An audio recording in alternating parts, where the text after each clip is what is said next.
প্রত্যেক জুমার ন্যায় এই জুমায় আল্লাহ পাক ঘরে মসজিদের মধ্যে আগে আগে আসবার, বসবার, আমাকে কিছু কথা বলবার, আপনাদেরকে শুনবার তৌফিক দান করেছে।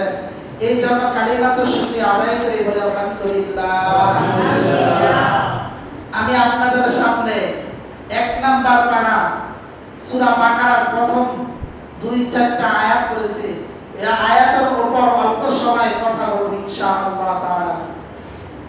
আল্লাহ তাআলা এই আয়াতের মধ্যে বলেন যে দুনিয়ার মধ্যে তোমরা যত কিতাব দেখো, যত বই দেখো, সমস্ত বইওয়ালা, সমস্ত লেখকওয়ালা বইয়ের শুরুতে অথবা শেষে লিখতে থাকে যে যদি আমার কোনো ভুল আপনারা ধরায় দেন তাহলে আমি সংশোধন হয়ে যাব।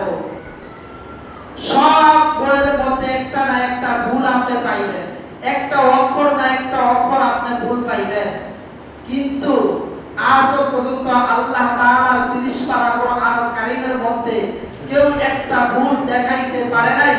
আর যারাই দেখাইতে গেছে তারাই দুনিয়ার জমিনের মধ্যে ধ্বংস হয়ে গেছে। এই জন্য আল্লাহ তাআলা বলে যালিকাল কিতাবু লা রাইবা ফি, এটা এমন এক কিতাব লা রাইবা ফি যার মধ্যে কোনো সন্দেহ নাই।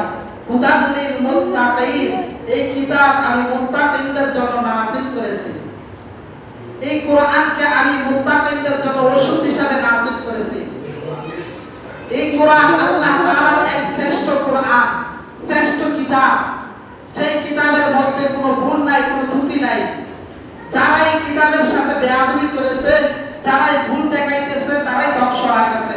যেমন আপনারা তসলিমা নাজ থেকে নাম শুনছেন, যে কোরআনের বিরুদ্ধে কথা বলছিল, বিসমিল্লাহ উঠাই দিলে আল্লাহ তাআলা তাকে এমন ব্যাচুতি করছে